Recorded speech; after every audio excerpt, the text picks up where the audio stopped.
Nos histoires s'écrivent avant même de dire « je suis ». Elles s'écrivent dans l'histoire de nos aïeux, de nos frontières, de nos histoires communes. Et chacun de nous interprète une partition de son histoire familiale. Cette partition joue une musique, a une mélodie et un rythme qui dessine un voyage singulier. Dis-moi ce que tu as traversé et je te dirai qui tu es. Tariq Ramadan est un intellectuel suisse, philosophe, islamologue, professeur émérite de l'université d'Oxford. Il marque et a marqué des générations par son apport concernant les musulmans et les musulmans en Occident, mais aussi l'universalité qu'il porte en lui, la traduction de plusieurs espaces et un regard à la croisée des chemins.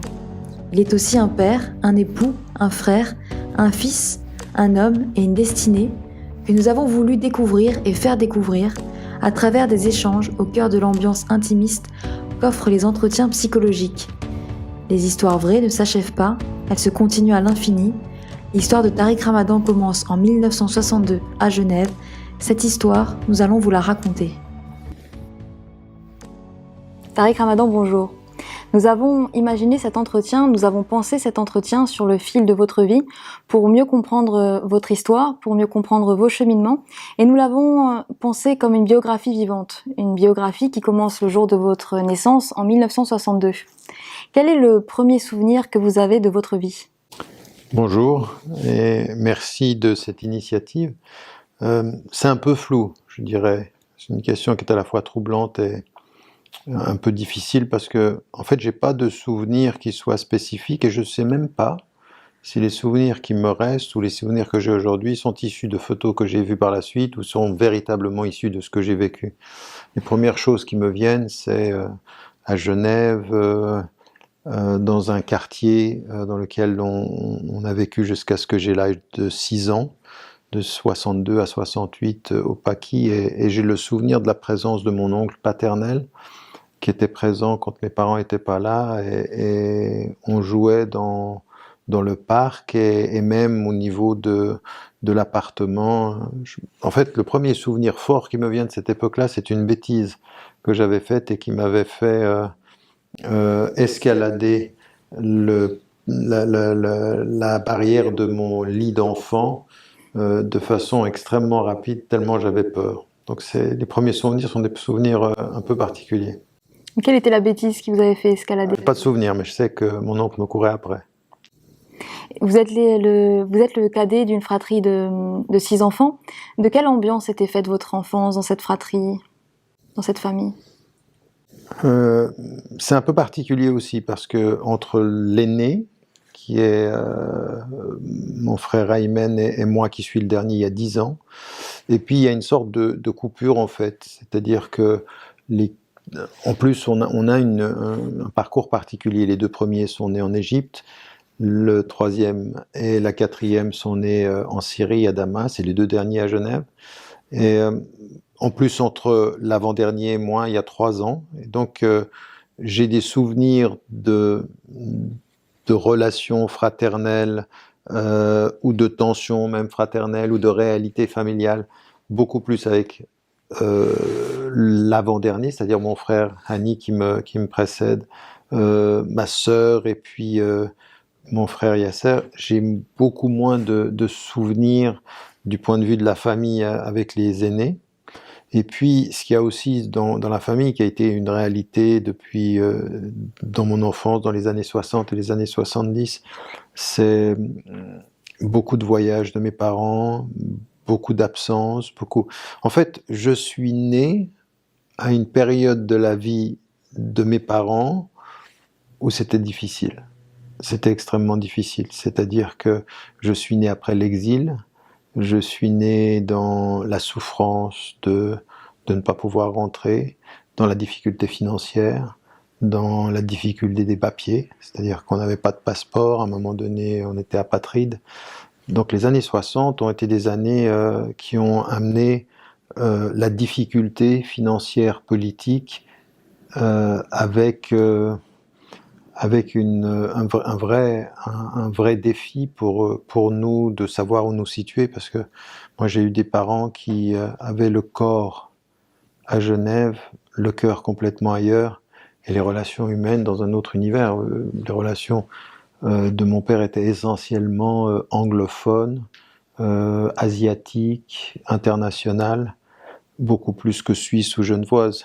En fait, on a atterri à Genève beaucoup plus par la réalité de la présence de l'ONU à Genève que par une quelconque attache nationale ou linguistique, parce que mes parents n'ont jamais bien parlé la langue française. Et vous, votre cœur, il était dans quel pays? Ben, ça c'est une bonne question, parce que moi, mon corps était nécessairement suisse. Je suis né en Suisse, je suis né à Genève, j'y ai fait toute ma vie, j'y suis resté jusqu'à l'âge de 40 ans en fait. Et il y a eu des étapes, c'est-à-dire que il y a eu un vrai malaise dans mon rapport à mon identité, où j'ai perçu très tôt. Moi, j'ai des souvenirs de discussions avec un de mes enseignants, de mes professeurs au collège, qu'on dit être le cycle d'orientation en Suisse, qui était lié au racisme. J'avais ce sentiment-là, je vivais ça. C'était pas du tout par rapport au fait d'être musulman, c'était vraiment d'être étranger, d'être un Égyptien et un Arabe dans la société genevoise. Je me souviens de discussions, je me souviens même que en course d'école, il s'appelait Devec, l'enseignant. J'avais des discussions avec lui qui étaient des discussions qui étaient douloureuses en fait. Donc à ce moment-là, j'ai 12 ans, 13 ans, et j'ai le cœur en Suisse, mais il y a un déchirement, il y a un vrai questionnement. Mais j'ai vécu ma vie avec cette idée en fait. Très jeune, j'ai vu dans les soucis, puisque comme je l'ai dit là tout à l'heure, pour mes parents, l'époque de mon enfance à moi, les années 60 et le début des années 70, c'était des moments extrêmement difficiles. Donc je les ai vus, j'ai vu ça, je sentais la souffrance, je sentais beaucoup de non-dits, je sentais qu'on avait des difficultés financières, je le sentais, je veux dire, expérimentalement, au sens où je pouvais pas partir en course d'école, je pouvais pas partir en sortie de classe, je pouvais même pas quitter le pays.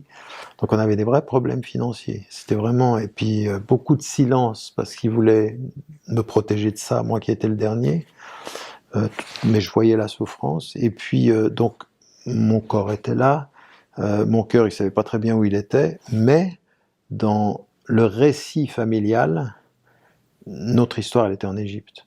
Et moi j'ai idéalisé l'Égypte, c'est-à-dire que je voyais ma mère extrêmement forte et solide par rapport à l'exil, mais qui en souffrait. Je voyais mon père très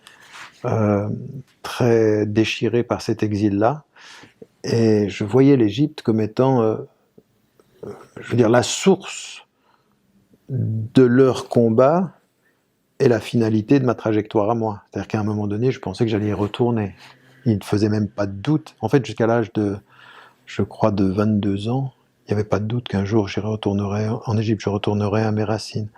Donc il y a une évolution par rapport à ça. Je veux dire, au début, j'avais ni la conscience ni le choix. Ensuite, quand j'ai eu la conscience, j'ai eu le déchirement. Puis ensuite, quand j'ai eu la conscience du déchirement, je me dis je repartirai.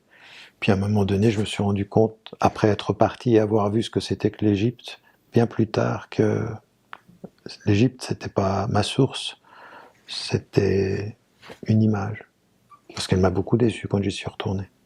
Le terme que vous utilisez est intéressant, retourner. Donc vous pensiez retourner dans un pays que finalement vous n'aviez pas encore rencontré physiquement, mais qui faisait partie de votre ancrage, parce que votre mère est la fille de Hassan el-Banna, fondateur des Frères musulmans, on en parle souvent, qui a marqué votre famille et qui a laissé un profond ancrage. De quelle manière ça a impacté votre enfance et puis celui que vous êtes aujourd'hui, cet héritage et cet ancrage? Oui, je pense que le fait que vous vous arrêtiez au terme retourner est important, parce que c'est bien comme ça que je l'ai vécu. En fait, ça a été tellement important dans le récit familial, l'Égypte, que d'une certaine manière, je n'y étais jamais allé physiquement, mais j'y étais familialement. C'est-à-dire que ma famille, en 95, plus tard, j'écrirai un livre et je parlerai de notre famille en disant à tous mes frères et à ma sœur, nous sommes les enfants de l'exil. C'est-à-dire les enfants de l'exil, c'est-à-dire même si nous n'avons pas vécu le fait d'être partis pour venir, nous avons nourri sentimentalement le fait de n'être pas là où nous devrions être. Et donc ça veut dire que quand nous sommes allés, c'est comme si nous étions revenus. Donc je parle bien de retour parce que c'est l'expérience affective, l'expérience sentimentale. Ça a été, j'ai vécu ça tout le temps, pendant longtemps, jusqu'au jour où je suis allé. J'avais 17 ans la première fois que je suis retourné en Égypte. Maintenant, c'est vrai que dans la conscience de l'Égypte, le substrat, l'essence même du lien familial, la figure de mon grand-père maternel a été fondamentale. Et ça pour plusieurs raisons. Pas simplement parce qu'il a marqué une histoire, mais parce qu'il a marqué les deux êtres qui sont mes parents. Il est certes le père de ma mère, mais il est le père spirituel de mon père. C'est-à-dire que mon père le rencontre à l'âge de 14 ans, dans des circonstances absolument phénoménales. C'est-à-dire que moi, quand j'entends ce dont on dit de mon grand-père avec le volet politique et politisé de sa pensée, mais ça n'a rien à voir avec ce que j'ai eu de mes parents. Mon père, quand il a 14 ans, il entend qu'il y a un homme qui vient dans une mosquée faire une intervention. Il a 14 ans. Et il va l'écouter.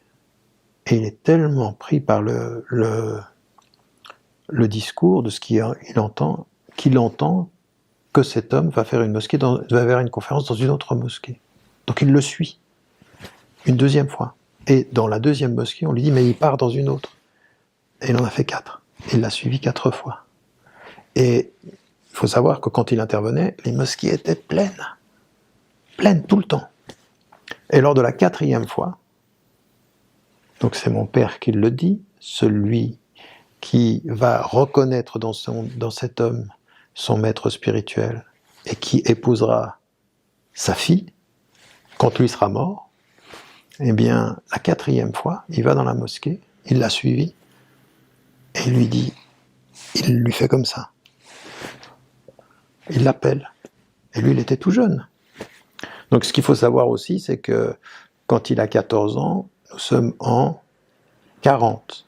En 40, mon grand-père n'a que 34 ans, il est très jeune. C'est un très jeune leader d'opinion. Et il lui dit, viens. Et lui, il y va, il a 14 ans. Il lui dit, ça fait 4 fois que tu viens m'écouter. Qu'est-ce que tu veux? Ce moment-là a changé sa vie. Ça, c'est le père de ma mère qui rencontre le père qui est mon père et qui est son fils spirituel. Donc ça, c'est un des volets qui a marqué mon père. Mon père, c'est ça qui l'a marqué. Je l'ai rencontré alors que je l'ai suivi. Il m'a remarqué sans que je sache qu'il sache lui que je le suivais. Parmi toute cette foule, il y avait un jeune de 14 ans, il lui a dit ça fait 4 fois, donc il l'avait repéré tout de suite. Et ils vont vivre leur route, ensuite ils vont plus se quitter. Et ma mère, elle a 16 ans, quand un matin, elle voit sa mère dire à son père qu'elle a fait un rêve et qu'il va aller se passer quelque chose. Et donc elle l'entend dire qu'il va se passer quelque chose. Et mon grand-père lui dit qu'il sait ce qui va se passer. Et avant de partir, il dira à ma mère, qui est l'aînée, ma mère est sa fille aînée, et mon oncle, donc son frère, qui est le second, il leur dit, je vais partir, tenez-vous au courant et écoutez votre maman. Elle ne reviendra plus. Elle sera assassinée la nuit suivante. Donc, ça, ce sont des choses qui sont... Voilà l'homme qui a le sens d'une relation tout à fait spirituelle avec la vie, mais qui a une relation très spirituelle avec les hommes, puisque ce qui a fait que mon père devienne son élève est très spirituel. Et ce qu'il a dit à ma mère avant de partir ne tient qu'à l'esprit. Et j'ai entendu que ça, moi. Tout ça, toute ma jeunesse, c'est ça. Toute ma jeunesse, la figure de mon grand-père n'est pas du tout politique. Elle est très profondément spirituelle. Très profondément spirituelle. Et c'est ce qui a marqué mon père et ma mère, mais c'est un homme profondément spirituel que les hommes sans esprit ont tué. Ils l'ont assassiné. Et donc ça aussi, ça marque. C'est-à-dire que c'est pas simplement que nous sommes des enfants de l'exil, nous sommes les enfants de l'assassinat, du meurtre, de l'élimination. d'un homme qui le savait et qui dit nous allons aller vers des épreuves. Et il savait, au moment où ils l'ont éliminé, il savait que ça allait venir. Un assassinat qui a lieu le 12 février, 13 ans avant votre naissance, si je ne me trompe pas. Et puis, comme vous le dites, un héritage profond et spirituel qui vous a accompagné sûrement jusqu'à aujourd'hui. Vous diriez que ça a influencé votre pensée, donc la vôtre à travers vos parents, mais la vôtre de quelle manière ? Alors, effectivement, il est mort dans la nuit du 11 et du 12 février 1949. Et je n'étais pas né, mes parents n'étaient pas encore mariés, ils se sont mariés en 52, c'est-à-dire en 51, c'est-à-dire 2 ans après. Et ce moment-là, il va être important parce que c'est le début d'une répression. Et beaucoup de gens se trompent, c'est-à-dire quand on me dit par exemple vous êtes le petit-fils de Hassan el-Banna, le fondateur des Frères musulmans, il faudrait que parce qu'on est le petit-fils d'eux, on idéalise ou on diabolise notre héritage. Ben non, mais c'est un être humain. Et il est mort jeune, il a 42 ans. À 42 ans, il faut se rendre compte que 42 ans... Je peux même dire que certains qui ont 42 ans et qui vont écouter cette émission, c'est même l'âge où ils n'ont même pas encore commencé à penser. Lui, on l'a éliminé. C'est-à-dire que, et entre 42 ans et son adolescence, puisqu'il a été engagé socialement à l'âge de 12 ans, il crée sa première association, donc pendant ces 30 ans-là, il a évolué lui-même. Et moi, j'ai eu dans ma vie, comme héritage vis-à-vis de lui, c'est l'impact phénoménal qu'il a eu sur mon père et sur ma mère, sur le plan spirituel, sur le plan intellectuel, et sur le plan de sa disparition, sur le plan de cet assassinat qui disait quoi finalement ? Qui disait, je veux dire, là aussi, on disait de lui, il a été violent et tout ceci, il a refusé la violence. La seule chose qu'il a acceptée, c'est le fait que les Palestiniens, avant même la création de l'État d'Israël, puissent se défendre en face des groupes terroristes de l'Irgun et du Stern. Et elle dit, mais là c'est légitime, parce qu'on se défend. Mais en Égypte, il ne voulait pas la violence. Il a refusé la violence.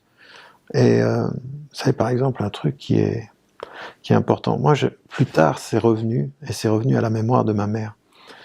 En 1980, je crois que c'est en 1995, 96, je suis en train de faire un livre avec Nerenc, un professeur d'université suisse, un homme digne, noble, chrétien, croyant, et on fait un livre de dialogue. Et il explique à un moment donné qu'en Afrique,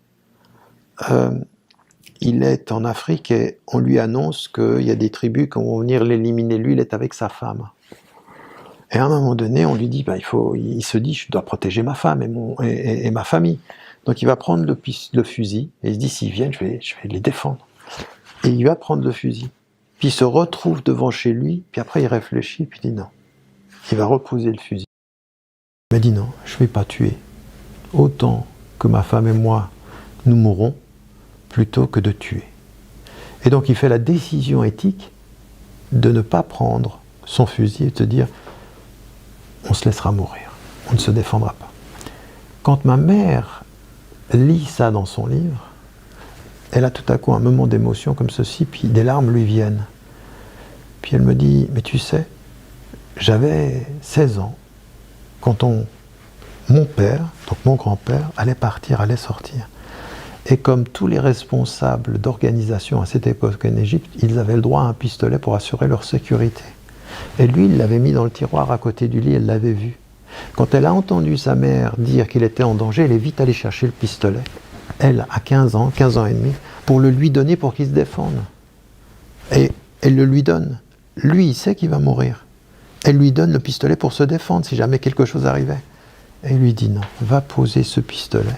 Et il lui cite une tradition prophétique qui dit quand deux musulmans se rencontrent et que l'un et l'autre veulent atteindre ou attenter à la vie de l'autre, les deux vont en enfer.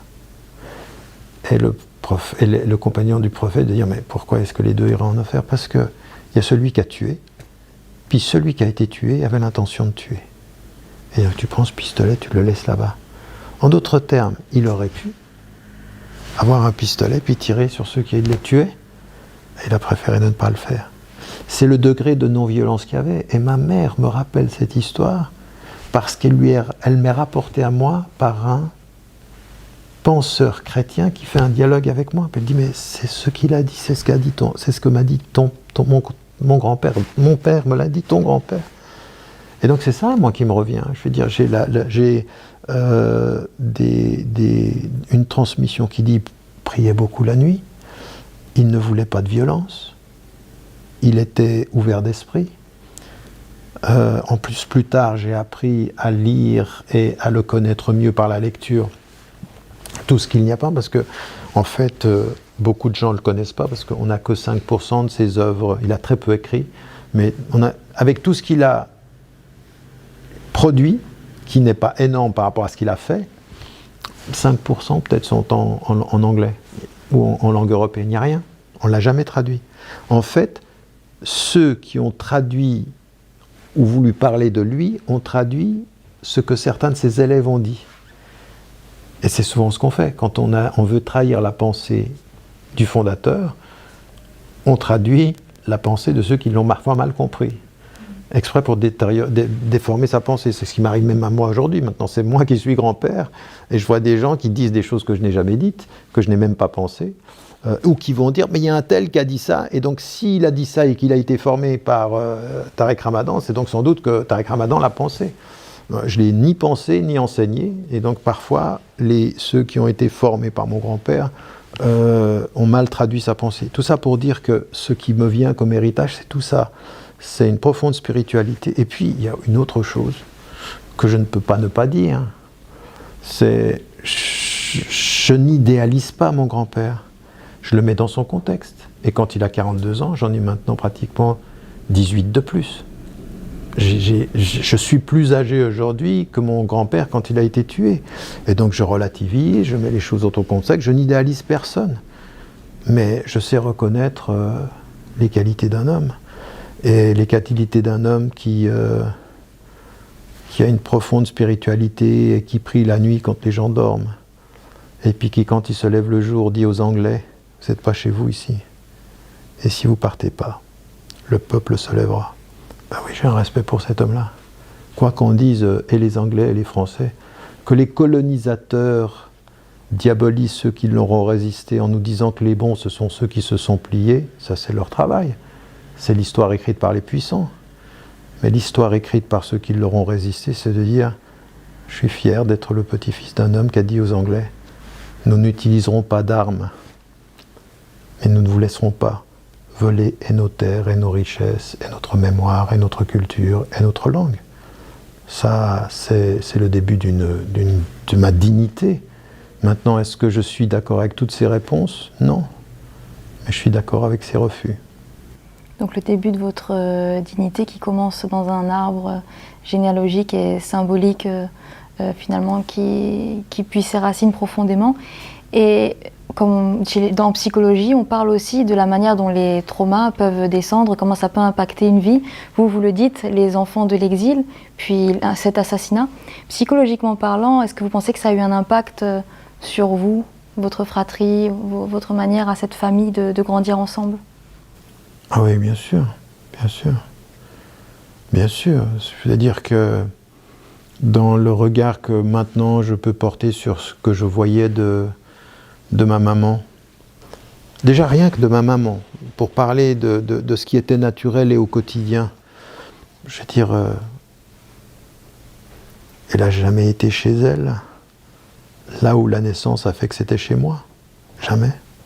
Jamais, elle était dans l'exil.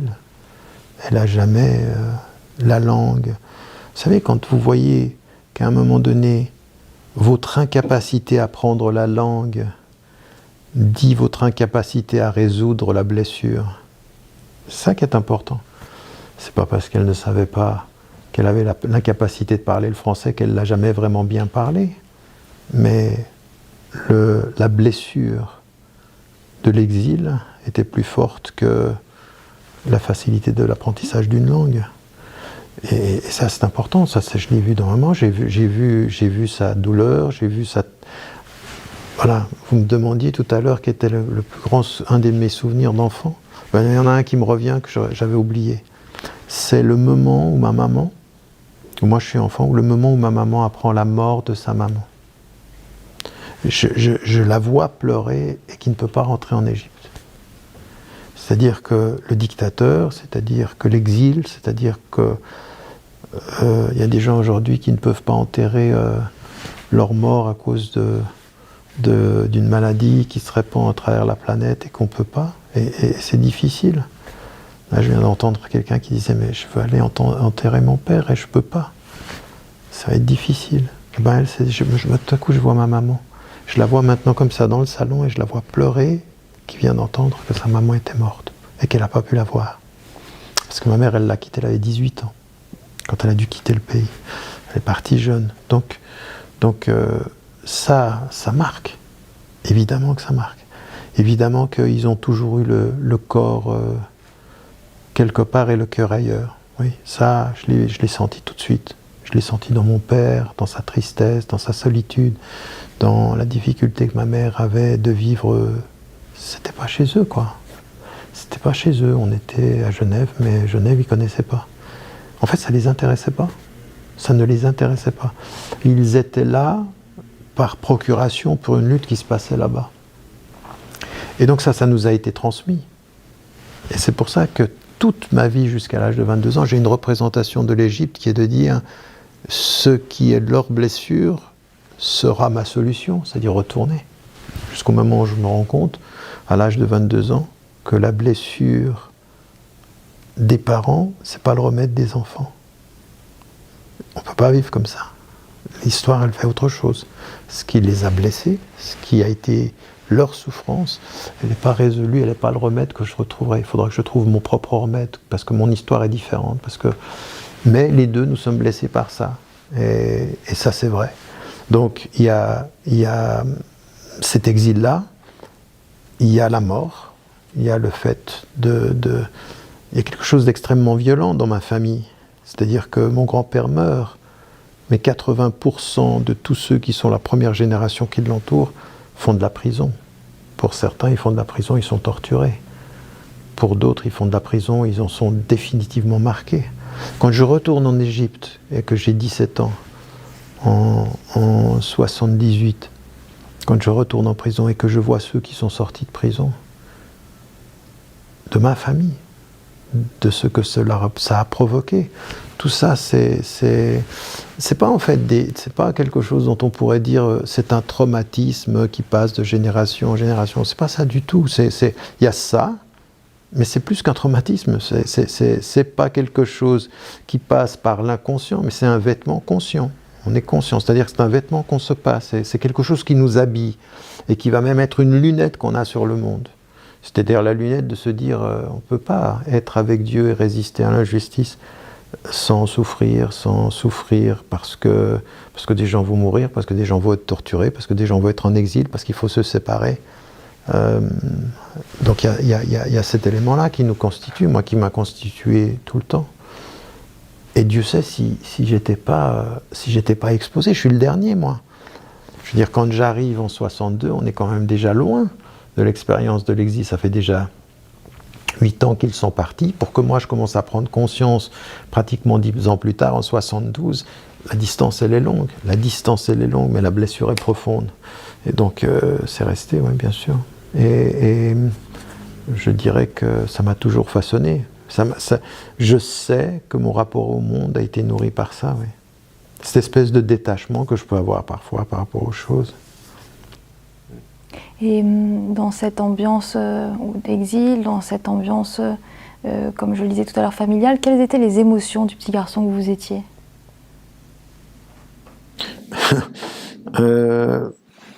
Il faut dire deux choses de ce point de vue-là. Il y a tout ce dont on vient de parler, puis il y a le fait que je suis le dernier. Je pense, Je pense que dans une famille qui est nombreuse, quand on est 6 comme ça, à plus forte raison quand on est 6, ça arrive toujours, mais quand on est 6, quand on est le dernier, il y a une certaine façon de se positionner par rapport aux aînés qui est tout à fait singulière. Moi, mon père a dit très très vite de moi. Mon père a mis 17 ans pour m'entendre, au sens d'entendre ce que je disais. Il me voyait, mais il n'entendait pas. Mais je ne peux pas lui reprocher, parce que lui, il était beaucoup en voyage, et que moi, de mon côté, il dira lui-même en arabe un terme, mon qawqa, c'est-à-dire un terme, il est recroquevillé. En français d'aujourd'hui, en psychologie, on dira intraverti. C'est-à-dire que je disais peu de choses, je gardais beaucoup de choses. Mais je gardais beaucoup de choses, c'était pas forcément volontaire, d'abord parce que j'étais le cadet, et parce que j'ai senti plus que ce que je pouvais dire. Je veux dire, j'ai vu dans ma mère de la souffrance dont je ne pouvais pas parler. J'ai vu dans mon père de la solitude dont je ne pouvais rien dire. C'est-à-dire que les circonstances font que c'est difficile de mettre des mots sur la souffrance d'un père qui pourrait, si un jour il l'entendait, pouvoir penser qu'il n'a pas l'image du père qu'il aurait pu espérer avoir. Parce que je la voyais. J'ai vu cette souffrance-là, j'ai vu cette solitude. Donc à un moment donné, je préférais ne pas avoir les mots plutôt qu'à devoir dire ce que je voyais avec les mots. Donc parfois les silences sont des protections. Des fois des silences sont parce qu'on ne peut pas. Puis des fois c'est mieux pas. C'est mieux pas. C'est comme ça que je l'ai vécu moi avec mon père, il a vu ça. Et à un moment donné, plus tard, quand j'ai 17 ans, je pars en Égypte. Et puis c'est sa famille en Égypte qui lui dit « il faut que tu écoutes ton garçon là. Il est particulier ce garçon. » Quand je suis revenu en Égypte, mon père a compris que j'étais à Genève. Il m'a vu. Moi, je ne me suis même pas rendu compte de ça. Donc, il y a eu cet élément-là qui était un élément d'introversion qui était affiché. Et puis, à côté de ceci, je suis allé chercher ailleurs les éléments qui me fondaient, quoi. Ça a été pendant toute ma jeunesse déjà j'ai une autre chose qui me revient maintenant. Vous voyez comment en parlant les souvenirs reviennent. Il y a quelque chose de tout à fait singulier dans mes relations humaines quand j'étais enfant. J'ai souvent eu des parents d'enfants qui disaient à leurs enfants de ne pas jouer avec moi. Alors des fois c'était parce qu'ils savaient qui étaient mes parents. Je me souviens d'un papa sénégalais qui disait à ses enfants, il ne faut pas jouer avec lui. Donc vous voyez ce que ça veut dire. Je veux dire, pas jouer avec lui. Puis vous êtes enfant, vous êtes jeune. C'est-à-dire que c'est comme si ce que lui pensait être la malédiction du père ou de la famille, elle était génétique, quoi. Elle passait chez les enfants. Et puis il y avait aussi parfois mon comportement. J'étais bagarreur dans mon enfance très vite. Et puis j'étais il y avait beaucoup de solitude. J'étais pas forcément très cadré au niveau de la famille. Non pas parce que mes parents me voyaient pas, mais ils devaient voir ailleurs. Il y avait beaucoup trop de problèmes qu'on avait. Donc ça a été aussi difficile. Donc voilà, tout ça, c'est des éléments comme ceci qui me constituent des souvenirs que j'ai par rapport à ce qui a constitué mon enfance, mes relations, qui sont dues aussi à ces relations-là, qui sont dues aussi aux absences de mes parents, beaucoup, et puis beaucoup de je veux dire, là aussi, encore d'autres souvenirs qui viennent, et puis qui me constituent. Je me souviens d'une femme qui était venue des États-Unis. Elle était venue nous visiter, parce que notre relation avec les États-Unis, c'était beaucoup les African Americans, c'est-à-dire les Afro-Américains. Elle venait de la lignée de Malcolm X et tout ceci, puis elle était venue à la maison. Puis je me souviens d'une discussion qu'elle a eue avec ma mère qui était revenue de voyage, parce qu'elle était restée avec nous, s'était occupée de nous, puis elle est revenue de voyage, et ma mère, elle discutait avec elle. Elle dit, elle est complètement bizarre, ce garçon, il joue tout seul tout le temps. En fait, je prenais des cassettes, je m'enregistrais en train de commenter des matchs de foot, de la boxe. Je partais tout seul avec un ballon. J'avais en fait, je vivais beaucoup seul mes jeux, beaucoup seul mes... Et puis je me souviens tout à coup, là maintenant, en vous en parlant, je me souviens qu'elle était allée dire à ma mère, mais il est seul et il se débrouille tout seul. Je veux dire, j'avais 5 frères, mais il fallait que je me dédouble pour pouvoir jouer.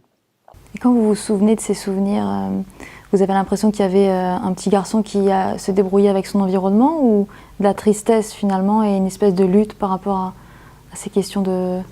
Non, je pourrais pas dire qu'il y avait une lutte, mais il y a de la tristesse, bien sûr. Moi, je me suis toujours défini comme triste. Et quand les gens me parlaient de tristesse ou voyaient ça de façon négative, je ne le voyais pas de façon négative. La solitude, la tristesse, c'est toujours quelque chose que je me suis défini comme ça. Et tout ce qui a été un moment de ma conscience, quand j'ai 18 ans, que je commence l'université, tout est lié. Je veux dire, quand j'ai 14 ans et que je commence à apprendre Rimbaud par cœur et Baudelaire par cœur, c'est tout est lié à la tristesse. Je suis celui qui souffre et qui s'est révolté. C'était ça qui me parlait, moi. Cette notion que vous avez de la tristesse, elle est originale, puisque finalement vous parlez de la tristesse comme quelque chose dont on n'est pas obligé de s'échapper de sa tristesse. Qu'est-ce qui fait que vous avez déjà donné ce sens-là à votre tristesse? Je ne sais pas si je lui ai donné du sens. Moi, c'est maintenant qu'on en parle, parce que maintenant j'ai quand même pris du recul. Et je peux lui donner des mots et je peux lui donner du sens. Mais je la vivais. Je vivais. Je veux dire que j'étais pas conscient d'être seul, mais quand j'entendais cette femme, ou j'entendais mon père qui disait de moi que j'étais introverti, ou cette femme qui disait c'est étonnant comment il se débrouille seul, comment il se construit seul. Je comprenais ce qu'il disait, mais je ne l'ai pas vécu comme un drame, je ne vivais pas ça comme le drame de ma tristesse. J'ai jamais regretté ma tristesse. Je crois même que maintenant, je comprends combien elle a été constitutive de ma personnalité. Donc il y a ça qui est lié à ma personnalité.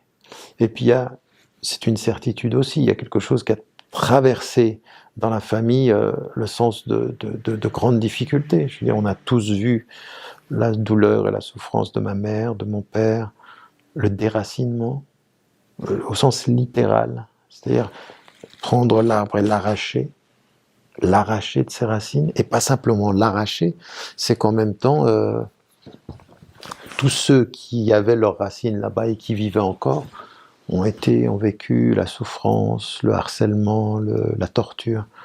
Donc tout ça fait partie de la famille. Pour quelqu'un qui n'a pas Dieu, et qui regarde ceci de l'extérieur, on pourrait dire, mais c'est une malédiction. Et pour ceux qui comprennent qu'avec Dieu met à l'épreuve ceux qui l'aiment, et que cette épreuve, c'était les signes de l'amour de ceux qui sont et qui se battent pour la justice, qu'il vaut mieux être triste et juste qu'injuste et superficiellement heureux, ben c'est une bénédiction. J'ai toujours eu le sentiment d'une certaine bénédiction dans cette famille. Moi, quand j'entends ma mère et mon père parler de leur souffrance et de la mort, ils s'en plaignent pas. Tout ce qu'ils ont vécu lui ont donné du sens. C'est parce que nous nous battons au nom de Dieu pour ce qui est juste, et qu'il n'y en a pas sur la terre qui se battent pour ce qui est juste et qui ne doivent pas faire face à des sacrifices. C'est comme ça que je l'ai vécu. Et puis ça m'a renvoyé plus tard quand j'ai retrouvé ça dans le Coran. Est-ce que vous croyez qu'il vous suffit de dire « nous sommes croyants » et que vous n'allez pas être mis à l'épreuve? Évidemment, si vous dites « Dieu », préparez-vous à l'épreuve.